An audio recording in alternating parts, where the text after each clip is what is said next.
Once you've added your accounting data source, we can look to sync up your StoreHub account with your WooCommerce sales channel. So let's head off to the Channels tab. Click on Add a Channel, then you may select the channel type. In this instance, we'll select WooCommerce, and the options will propagate below.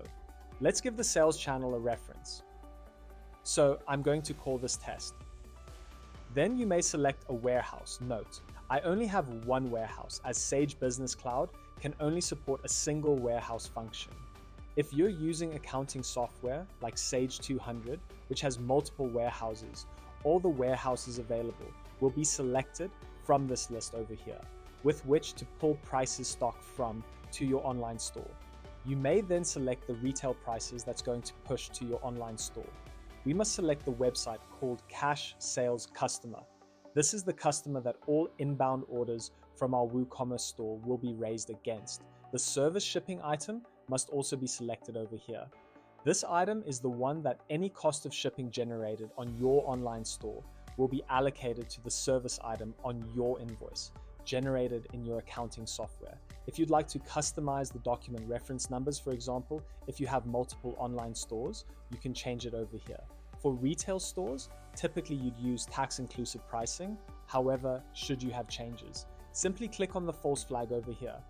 If you'd like to reserve stock for in-store use, simply enter a number here greater than 0.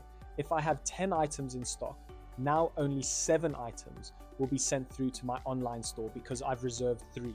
This applies to all products throughout the store in a uniform manner.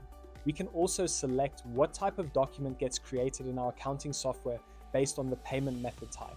For non-payment gateway orders, INFT transaction, typically one would select a quote, as this will not reserve stock if the customer doesn't actually end up paying for the order. For a payment, go to order. For example, they were using net cash. You can select a quote, invoice, or sales order. The invoice or sales order will typically reserve stock.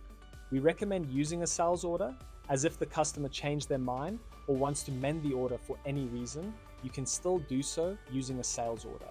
This WooCommerce sales channel will be B2C, i.e. business to consumer, with only one retail price list being sent through to WooCommerce. A key setting in StoreHub is where the product merchandising is completed.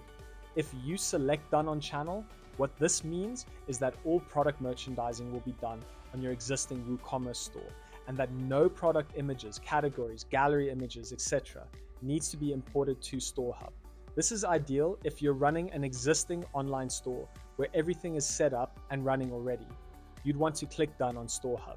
If you wish to run a B2B store, or if you want to send product merchandising data to multiple sales channels, then StoreHub also has a simplified product management interface which may be suitable for customers who are technically challenged or don't wish to learn a complex new system like WooCommerce.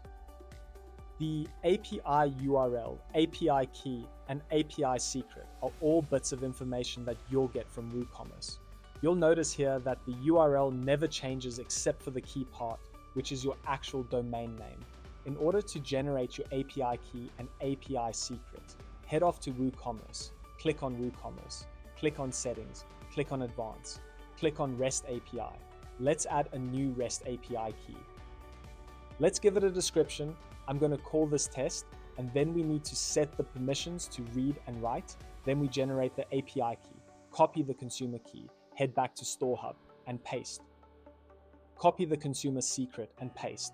And there we have it. We've added our first WooCommerce sales channel to StoreHub. So price, stock, and product data will start syncing automatically.